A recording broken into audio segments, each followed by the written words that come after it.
দিনে তিনবার একটি দোয়া পড়ুন, কেউ আপনাকে ক্ষতি করতে পারবে না। আসমান ও জমিনের ভিতরে যা কিছু আছে সকল জিনিস থেকে আল্লাহ আপনাকে হেফাজত করবেন। আমরা অনেক সময় ক্ষতির সম্মুখীন হয়ে যাই। অনেক দুশমন আমাদেরকে ক্ষতি করতে চায়, অনেক ধরনের প্রাণী আছে যেগুলো আমাদেরকে ক্ষতি করতে চায়, অথবা অনেক জিন আছে যেগুলো আমাদেরকে ক্ষতি করার চেষ্টা করে। অনেক সময় ব্ল্যাক ম্যাজিক করেও আমাদেরকে ক্ষতি করার চেষ্টা করে। দুনিয়ার যত ক্ষতি আছে সকল অনিষ্ট থেকে বাঁচার জন্য আপনি ফজরের নামাজের পরে এই দোয়াটা তিনবার পড়বেন। আল্লাহ পাক রব্বুল আলামিন সন্ধ্যা পর্যন্ত সকল ক্ষতি থেকে আপনাকে হেফাজত করবেন। মাগরিবের নামাজের পরে আবার তিনবার পড়বেন। সারা রাত আল্লাহ পাক রব্বুল আলামিন আপনার জন্য ফেরেশতা নিযুক্ত করে দিবেন, যারা আপনাকে প্রটেক্ট করবে, হেফাজত করবে। দুনিয়ার কোনো শক্তি আপনাকে ক্ষতি করতে পারবে না।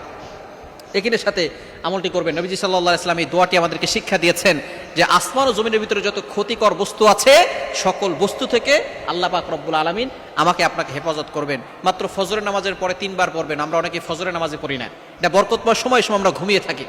জীবনে যদি বরকত পেতে চান অবশ্যই ফজরের নামাজ পড়বেন, কারণ এই সময়ের জন্য নবীজি সাল্লাল্লাহু আলাইহি ওয়াসাল্লাম দোয়া করেছেন, আল্লাহুম্মা বারিক লি উম্মতি ফি বুকুরিহা, আল্লাহ আমার উম্মতের সকালটা বরকতময় করে দাও।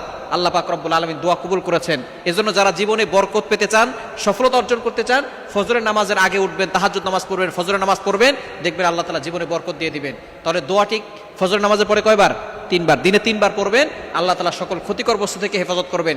দোয়াটি হচ্ছে বিসমিল্লাহিল্লাযী লা ইয়াদুররু মা ইসমিহি শাইউন ফিল আরদি ওয়ালা ফিস সামাই ওয়া হুয়াস সামিউল আলিম। হাদিসটি তিরমিজি শরীফের ভিতরে এসেছে, আবু দাউদ শরীফের ভিতরে এসেছে। খুবই চমৎকার একটি দোয়া। আপনি আল্লাহর কাছে দোয়া করছেন, বিসমিল্লাহিল্লাযী লা ইয়াদুররু মা ইসমিহি শাইউন ফিল আরদি ওয়ালা ফিস সামাই ওয়া হুয়াস সামিউল আলিম। আসমান ও জমিনের সকল ক্ষতিকর বস্তু থেকে আল্লাহ আমাকে হেফাজত করে, আমি আপনার কাছে আশ্রয় চাই। এভাবে যদি আপনি আল্লাহর কাছে দোয়া করতে পারেন, আল্লাহ পাক রব্বুল আলামিন সাপ বলেন, বিচ্ছু বলেন, প্রাণী বলেন, জিন বলেন, মানুষ শয়তান, জিন শয়তান, সকল ধরনের অনিষ্ট থেকে, সকল আসমান জমিনের সকল বস্তুকর ক্ষতিকর বস্তু থেকে আল্লাহ তাআলা আপনাকে হেফাজত করবেন। তাহলে দিনে কয়বার পড়বেন? তিনবার পড়বেন ইনশাআল্লাহ। ফজরের পরে তিনবার, মাগরিবের পরে তিনবার। ফজরের পরে তিনবার পড়লে সন্ধ্যা পর্যন্ত আল্লাহ হেফাজত করবেন। মাগরিবের পরে তিনবার পড়লে পরবর্তী ফজর পর্যন্ত আল্লাহ আপনাকে হেফাজত করবেন।